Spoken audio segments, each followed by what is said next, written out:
أعوذ بالله من الشيطان الرجيم بسم الله الرحمن الرحيم كل نفس ذائقة الموت صدق الله مولانا العظيم.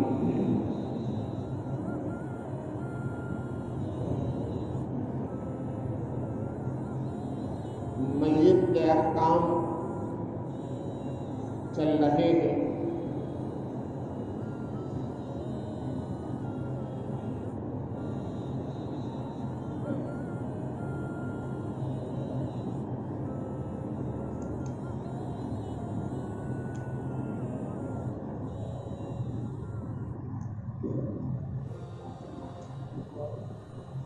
من جملہ اور احکامات کے ایک مسئلہ اور ایک حکم کہ عام طور پر جب کسی کے یہاں میت ہوتی ہے تو وہاں عورتیں روتی اور چلاتی ہیں، نوحہ کرتے ہیں. اس کے لیے آقا صلی اللہ علیہ وسلم نے منع فرمایا. میت کے گھر میں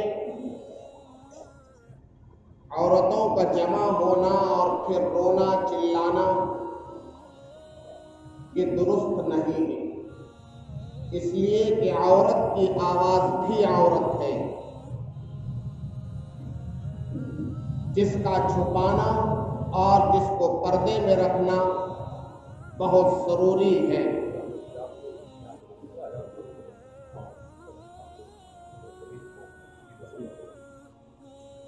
جزاکم اللہ تعالی خیر الجزاء. تو میں یہ عرض کر رہا تھا کہ اس طرح نہیں رونا چاہیے. دوسری چیز، عورتیں بسا اوقات روتے روتے آپے سے باہر ہو جاتی ہیں اور ان کی ایک کیفیت ہوتی ہے کہ بے پردہ ہو جاتی ہے، ان کو ہوش ہی نہیں رہتا کہ یہاں پر غیر محارم موجود ہیں. وہ اپنے دوپٹے کو اتار کر پھینک دیتی ہیں، کپڑے پھاڑتی ہیں، سر پیٹتی ہیں، بال نوچتی ہیں، اپنے گالوں پر رخساروں پر پیٹتی ہیں. منع فرمایا آقا صلی اللہ علیہ وسلم نے اور ایک بڑے گناہ کی طرف اشارہ فرمایا. آقا صلی اللہ علیہ وسلم نے ارشاد فرمایا کہ اگر ایسی نوحہ کرنے والی عورتیں، چیخ چیخ کر رونے والی عورتیں، غیر محارم کے سامنے بے پردہ ہو جانے والی عورتیں اگر بغیر توبہ کیے مر گئیں تو کل قیامت کے دن آقا صلی اللہ علیہ وسلم نے فرمایا کہ ان کو قطیران کا جوڑا پہنایا جائے گا. قطیران ایک بہت بدبودار شے ہوتی ہے، جس طرح تارکون ہوتا ہے، اس کے کپڑے پہنا کر اس کے بدن میں خارش پیدا کر دی جائے. اس لیے اس کی بہت احتیاط ضروری ہے. اگر کسی کے یہاں میت میں جا رہے ہیں تو اس گھر کے مردوں کو چاہیے کہ اپنی عورتوں کو سمجھا کر بھیجیں کہ وہاں جا کر ہرگز نوحہ نہ کرنا، آواز سے نہ رونا، اس میت کی اچھائیوں کو بیان کر کر کے رونا. یہ درست نہیں ہے، گناہ کبیرہ ہے. اس کا خیال رکھیں. مردوں کو چاہیے کہ وہ اس سے روکیں. ایک حدیث ابو داؤد شریف کی آقا صلی اللہ علیہ وسلم نے فرمایا کہ ایسی عورتوں پر بھی اللہ کی لعنت ہے اور ایسی مردوں پر بھی اللہ کی لعنت ہے جو ان سارے تماشوں کو دیکھتے ہیں پھر روکنے کی کوشش نہیں کرتے۔ بظاہر تو بہت چھوٹی چھوٹی باتیں نظر آتی ہیں، لیکن یہی چھوٹی چھوٹی چیزیں دنیا اور آخرت کے اعتبار سے تباہی اور بربادی کا سبب بن جاتی ہے۔ اس لیے احتیاط کرنا چاہیے اور اس سے پرہیز کریں۔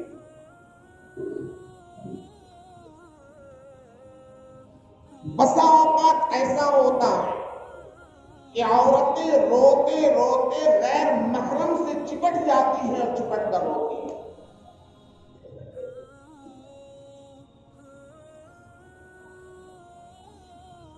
ماموں زاد بھائی ہے، چچا زاد بھائی ہے، تایا زاد بھائی ہے، خالہ زاد بھائی ہے، بہنوئی ہے، سب غیر محرم ہے،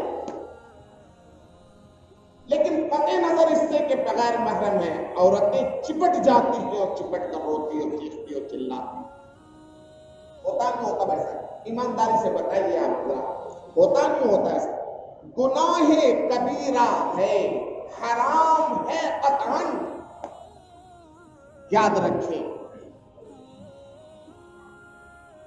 زبردست گناہ ہے، ہرگز ایسا نہ کیا جائے، اس کی احتیاط رکھیں۔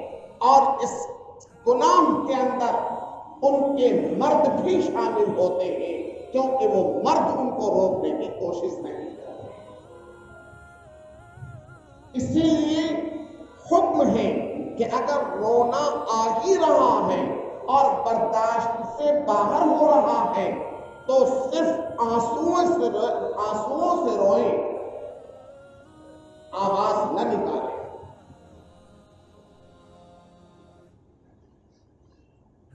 آج کل تو میت کسی کے یہاں ہوئی، عورتوں کا جوک در جوک جانا شروع ہو جاتا، ایک محابہ جاتی ہے، ان کو اس کا احساس ہی نہیں ہوتا کہ مرنے والا غیر محرم ہے۔ وہاں جمع ہوتی ہے، اکٹھا ہوتی ہے، اور وہ غیر محرم کی میت ہے، اس غیر محرم کو جا کر دیکھتی ہے جس کی قطعاً اجازت نہیں ہے۔ غیر محرم مرنے کے بعد بھی غیر محرم ہی رہتا ہے۔ اور ایک بات یاد رکھیں، جس طرح غیر محرم مردوں کو غیر محرم عورتوں کو دیکھنا حرام، اسی طرح غیر محرم عورتوں کو غیر محرم مردوں کا دیکھنا حرام ہے۔ میت ہے، غیر محرم کی میت ہے، آپ وہاں جا رہے ہیں، صرف ان کی گھر کی عورتوں سے ملیں، تسلی دیں، ان کو صبر کی تلقین کریں، یہ نہیں کہ اس غیر محرم مرد میت کی شکل کو آپ دیکھنے جا رہے ہیں، اس کی قطعاً اجازت نہیں۔ آقا صلی اللہ علیہ وسلم تشریف فرما ہے، آپ کے پاس ام المؤمنین حضرت ام سلمہ رضی اللہ تعالی عنہا اور ام المؤمنین حضرت ام میمونہ رضی اللہ تعالی عنہا موجود ہیں۔ باہر سے آپ صلی اللہ علیہ وسلم کے ایک صحابی حضرت عبداللہ بن ام مکتوم رضی اللہ تعالی عنہ آ گئے۔ آپ صلی اللہ علیہ وسلم نے اپنی دونوں ازواج مطہرات کو حکم دیا کہ تم لوگ پردہ کرو، اندر چلی جاؤ۔ حضرت ام سلمہ رضی اللہ تعالی عنہ نے عرض کیا، یا رسول اللہ، یہ عبداللہ ابن ام مکتوم تو نابینا ہے، ہمیں دیکھ ہی نہیں سکیں گے، تو ہمیں یہاں سے جانے کی کیا ضرورت ہے؟ آقا صلی اللہ علیہ وسلم پر غصے کے آثار نمایاں ہوئے اور ارشاد فرمایا بہت سخت لہجے کے اندر کہ ام سلمہ، ام عبداللہ ابن ام مکتوم تو نابینا ہیں، لیکن تم تو نابینا نہیں ہو.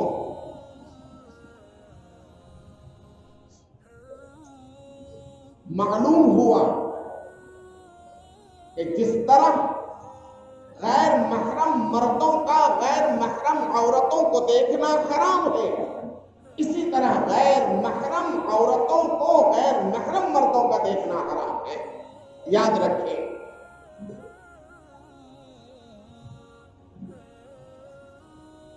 قرآن حکیم کے اندر حکم ہے اللہ رب العزت کا وَقَرْنَ فِي بُيُوتِكُنَّ وَلَا تَبَرَّجْنَ تَبَرُّجَ الْجَاهِلِيَّةِ الْأُولَىٰ. آقا صلی اللہ علیہ وسلم کی ازواج مطہرات، قیامت تک آنے والی انسانوں کی مائیں، ان کے بارے میں حکم دیا اللہ رب العزت نے کہ تم اپنے گھروں کے اندر رہا کرو، بلا ضرورت باہر نکلنے کی اجازت نہیں ہے. زمانے جاہلیت کی رسموں کو چھوڑ دو، ان کو ادا نہ کرو. یہ قرآن کے الفاظ ہیں میرے عزیز، یاد رکھو. متوجہ ہو وہ لوگ بھی، اپنے گریبان میں جھانک کر دیکھیں وہ لوگ بھی جن کی عورتیں بے محابہ بے پردہ ہوتی. آقا صلی اللہ علیہ وسلم نے تو ارشاد فرمایا غیر محرم مرد میت کا کی شکل دیکھنا بھی غیر محرم عورتوں کے لیے درست اور جائز ہے. اسی لیے آقا صلی اللہ علیہ وسلم نے فرمایا غیر محرم عورتوں کو غیر محرم مرد کی مسجد میں جانا ضروری نہیں ہے. اگر ان کے گھر والی اور گھر والوں کو تسلی دینے کے لیے جانا ہی ہے تو آپ بعد میں جا سکتے ہیں، اگلے دن جائیں، اس سے اگلے دن جائیں، کوئی حرج کی بات نہیں.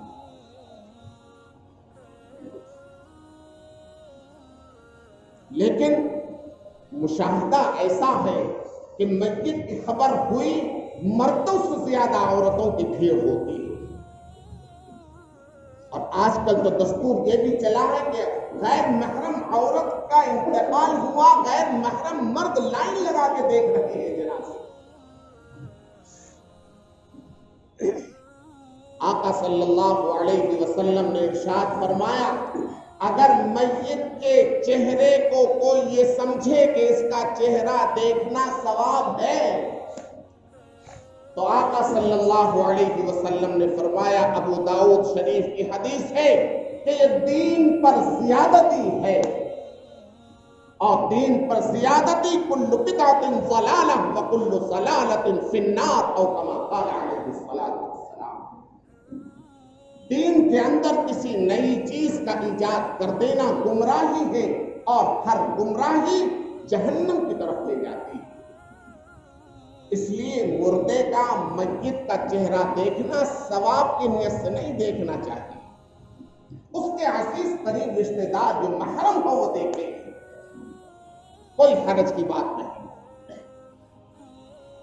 دوسری چیز، میت کا گھرانہ ہے، ظاہر ہے مہمان آتے، سب سے پہلی بات تو یہ سمجھیں جس گھر میں میت ہوئی ہے ہم یہ سمجھتے ہیں، یہ ہمارا عام سماج یہ سمجھتا ہے کہ اس گھر کے اندر کھانا نہیں بننا چاہیے. میت ابھی گھر پر موجود ہے، ایسی حالت میں کھانا گھر پر نہیں بننا چاہیے. حالانکہ آقا صلی اللہ علیہ وسلم نے فرمایا کہ وہ اپنے گھر پر کھانا بنا کر کھائیں.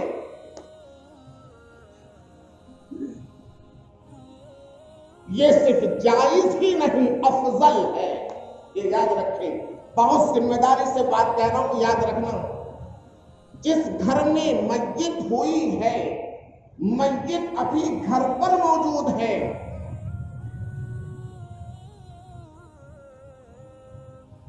گھر پر کھانا بنایا جا سکتا ہے، جایا سکتا نہیں بلکہ کھانا گھر پر بنا کر کھانا افضل ہے. آقا صلی اللہ علیہ وسلم نے فرمایا اس سے وہ مسجد کے گھرانے والے یہ ثابت کر کے دکھاتے ہیں کہ ہم ہر مصیبت کا مقابلہ کرنے کے لیے تیار ہیں، دنیا کی ساری مصیبتیں عارضی ہیں اور یہ اللہ کی امانت ہی اللہ نے لے لی ہے۔ اب اگر بالفرض والمحال گھر کے اندر اتنا رنج و غم اور الم کا ماحول ہے کہ گھر پر کھانا بنانا ممکن نہیں ہے، تو پھر عزیز قریب رشتہ دار پڑوسی والے ان کے لیے حکم ہے کہ اپنے گھر میں کھانا بنائیں اور مسجد کے گھر میں لے جائیں، ان کے گھر والوں کو کھانا کھلائیں۔ حالانکہ گھر پر مسجد ابھی موجود ہے، ان کے گھر والوں کو کھانا کھلائیں، خود ان کے ساتھ بیٹھ کر کھائیں۔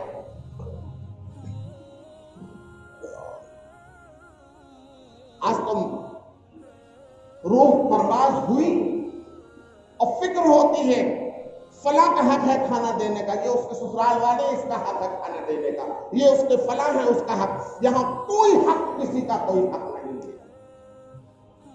آپ کے پڑوسی میں آپ کا پڑوسی کا انتقال ہوا ہے، آپ چاہیں اپنے گھر پر کھانا بنائیں، اس کے گھر پہنچائیں، خود بھی کھائیں، اس کو بھی کھلائیں، پہلا پھسلا کا تسلی دے کر اس کو کھانا کھلائیں۔ شریعت کے اندر بہت آسانیاں ہیں، ہم نے اس شریعت مطہرہ کو بہت بھاری بنا کر قوم پر پیش کیا۔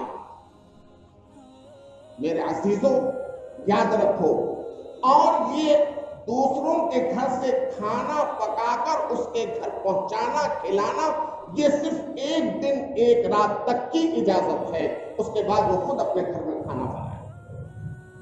بہت سی جگہ تو دستور یہ ہے کہ 3 دن تک چولہا مت جلائیے، حرام ہے 3 دن تک چولہا مت جلائیے، کھانا فلاں لائے گا فلاں لائے گا، اس کا حق ہے اس کا حق ہے اس کا حق، غلط ہے بالکل، قطعاً اس کی کوئی گنجائش نہیں۔ اور افسوس تو آج کے دور میں یہ ہوا، ادھر روح جسم سے نکلی اور ادھر تیاریاں شروع ہو رہی، شامیانے لگ رہے، کرسیاں بچھ رہی ہیں اور ادھر دیگیں کھنک رہی ہیں، ادھر بھینس ذبح کی جا رہی ہے، بریانی بن رہی ہے، یہ بن رہا ہے وہ بن رہا ہے، عجیب ایک تماشا ہوتا۔ میں بھی حال میں میرٹھ گیا ہے انتقال میں، وہاں جا کر یہی کیفیت میں نے دیکھی، بہترین شامیانہ لگ رہا ہے، بہترین اس کے اندر میز کرسیاں لگ رہی ہیں، ادھر بھینس ذبح ہو رہی ہے، ادھر نان قورمہ اور بریانی کی تیار، عجیب تماشا ہے۔ میت کا گھرانہ ہے، مہمان اس کی مزاج کرسی اور اس کو تسلی دینے کے لیے آئے ہیں۔ بہت افسوس کی بات ہے، ایک جگہ میں گیا میت میں، وہاں گوشت قیمے والی تہاری بنائی گئی اور اس کے بعد جب کھانا کھانے کے لیے بیٹھے ہیں تو لوگ دہی لے گاؤ بھاگ کے اپنے پاس سے دہی منگوا رہے، لا کے بندو چند لمحوں کے لیے تم میت کے گھر میں آئے ہو، میت کے گھرانے کو تسلی دینے کے لیے، اور یہاں تم اپنا ذائقہ صحیح کر رہے ہو، افسوس ہے اس پر۔ اور ایک بات یہ بھی یاد رکھیں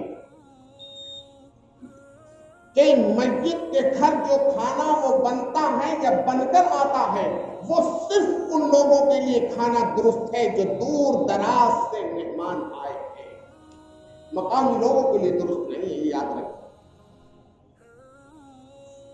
اس لیے کوشش یہ کریں کہ مسجد کے گھرانے میں جو کھانا بن رہا ہے یا جو بن کر آ رہا ہے اس میں ہر ممکن کفایت شعاری سے کام لیں، جو کھانا گھر میں آسانی سے بن سکتا ہے، کسی کھانے کی تعین نہیں ہے، جو کھانا گھر میں آسانی سے بن سکتا ہے اس کھانے کو بنا کر مسجد کے گھر پہنچائیں، مسجد کے گھر والوں کو بھی کھلائیں، خود بھی کھائیں بیٹھ کر ان کے ساتھ ان کی تسلی کے لیے، اور جو مہمان ان کے یہاں دور دراز سے آئے ہیں ان کو بھی کھانا کھلائیں، ان کے علاوہ کسی کو کھانا کھانا وہ درست نہیں ہے۔ اللہ ہمیں آپ کو عمل کی توفیق نصیب فرمائے۔